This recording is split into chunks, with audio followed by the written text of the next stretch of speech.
हरे कृष्णा, जय जय श्री राधे। प्यारे मित्रों, स्वागत है आप सभी का आपके प्यारे यूट्यूब चैनल श्री राधे पर। तो फ्रेंड्स, कैसे हैं आप सब? आई होप आप सब बहुत अच्छे और स्वस्थ होंगे। तो फ्रेंड्स, आप सामने नन्हे पार्थ, राधा रानी और श्रीमती तुलसी महारानी जी और शालिग्राम जी को काका को देख रहे हैं। देखकर नमस्कार कीजिए। तो फ्रेंड्स, आज है कार्तिक स्नान का 8वां अध्याय जो है हम पढ़ने जा रहे हैं। तो पहले हम तुलसी महारानी जी का जो है पूजा अर्चन कर लेते हैं, धूप दीप उनको दिखा देते हैं, जल अर्पण कर देते हैं। उसके बाद हम कथा का शुभारंभ करेंगे। तो फ्रेंड्स, हमने जो तुलसी मैया का पूजा अर्चन कर दिया, धूप दीप दिखा दिया है।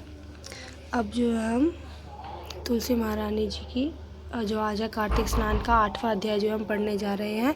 बोलो श्री हरि विष्णु भगवान की जय, लक्ष्मी मैया की जय, राधा रानी की जय, शालिग्राम जी महाराज जी की जय। एक नारद जी कहने लगे कि हे राजा पृथु, जालंधर ने हमारा बड़ा आदर और सत्कार किया है।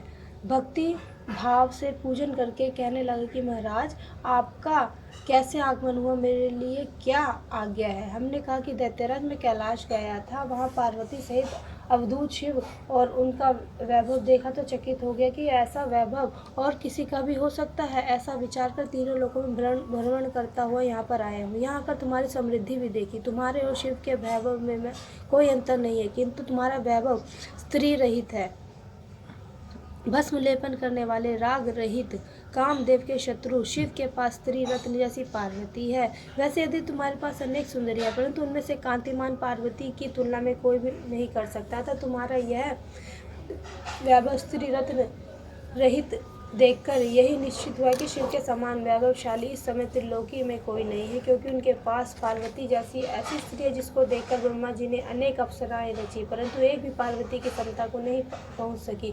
पार्वती जी कहने लगी कि राजा पृथु, हम तो इनका इतना कहकर वहां से चले गए, परंतु जालंधर ने पार्वती की इतनी सुंदरता सुनकर काम ज्वर से पीड़ित हो राहु को बुलाकर शिव के पास भेजा।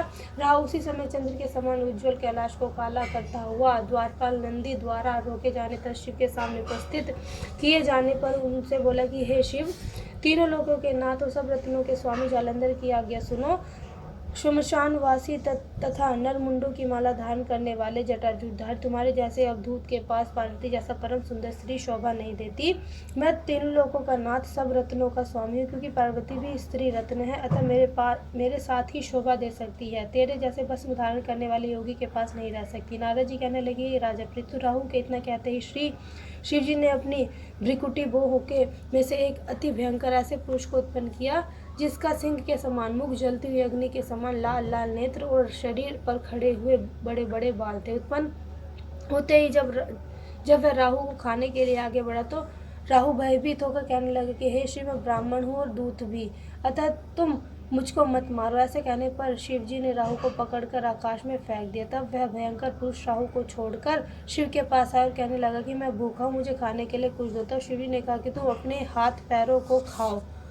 जब वह हाथ पैरों को खाता हुआ सारे धड़ को खा गया, केवल मुख ही बचा था, तब शिव ने प्रसन्न होकर कहा कि आज से तुम्हारा नाम कीर्ति मुख होगा, तुम हमारे द्वारपाल होगे। पहले तुम्हारी पूजा होगी, तुम्हारी पूजा बिना हमारी पूजा निष्फल होगी। उधर राहु आकाश में जाकर बर्बर देश में गिरा। राहु की ऐसी दशा सुनकर जालंधर को बड़ा क्रोध आया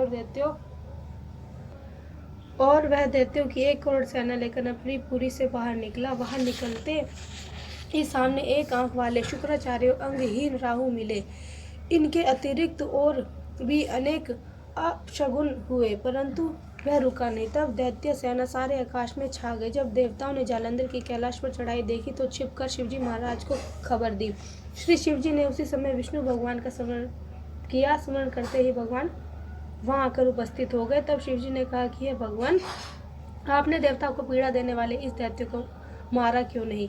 इतना ही नहीं, आप वहां जाकर उनके घर में विराजमान क्यों हो गए हैं? तब विष्णु कहने लगे, यह आपके अंश से उत्पन्न हुआ है और लक्ष्मी जी का भाई है, इस कारण हमने इसको नहीं मारा, यह आपके हाथ से ही मारा जाएगा। तब शिव जी बोले कि यह तेजस्वी दैत्य हमसे नहीं मारा जाएगा, आप जब इसको मारने के लिए अपना तेज दीजिए। तब विष्णु सहित सब देवताओं ने अपना अपना तेज दिया। इसके बाद शिव जी ने उस तेज को इकट्ठा करके ज्वालामाली सुदर्शन चक्र बनाया और एक वज्र बनाकर जालंधर से युद्ध करने के लिए तैयार हुए। शिवजी के भूत गणों की सेना में समस्त देवगण भी आकर सम्मिलित हो गए। उधर कैलाश के निकट जालंधर अपनी सेना लेकर आ गया। इधर कीर्तिमुख नंदी सब गण और देव सेना भी मैदान में आ डटी। तब जालंधर अपने और देवताओं का ऐसा घोर संग्राम हुआ कि जिससे सारा विश्व कंपायमान हो उठा।